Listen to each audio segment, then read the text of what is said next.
पाकिस्तान में 24 घंटों के दौरान कोरोना वायरस ने मजीद 55 अफराद की जान ले ली, जबकि 1974 नए केसेस रिपोर्ट हुए हैं। मुल्क में कोविड-19 के मुस्बत केसेस की शरह 6.13% हो गई है। National command and operation centre के मुताबिक मुल्क भर में कोरोना के फाल केसेस की तादाद 39,488 है और अब तक 9,929 अमवात हो चुकी हैं, जबकि मर्ज से सेहतयाब होने वालों की तादाद 4,23,892 है। सरकारी हुक्काम के मुताबिक मुल्क में 2,263 मरीजों की हालत तशवीशनाक है और इस तादाद में तेजी से इजाफा हो रहा है। सरकारी आदाद शुमार के मुताबिक गुज़िश्ता 24 घंटों के दौरान 32,205 टेस्ट किए गए।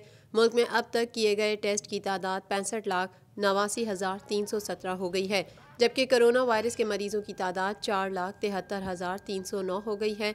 सिंध में 2,11,276, पंजाब में 1,36,147 केसेस, खैबर पख्तूनख्वा 57,467, बलूचिस्तान में 18,082, इस्लामाबाद 37,272, गिलगित बल्तिस्तान में 4,850 और आज़ाद कश्मीर में कोरोना के 8,215 केसेस रिपोर्ट हो चुके हैं। NCOC के मुताबिक मुस्बत शरह के लिहाज से एबटाबाद सबसे आगे है, जहां शरह 15.95% तक जा पहुंची है।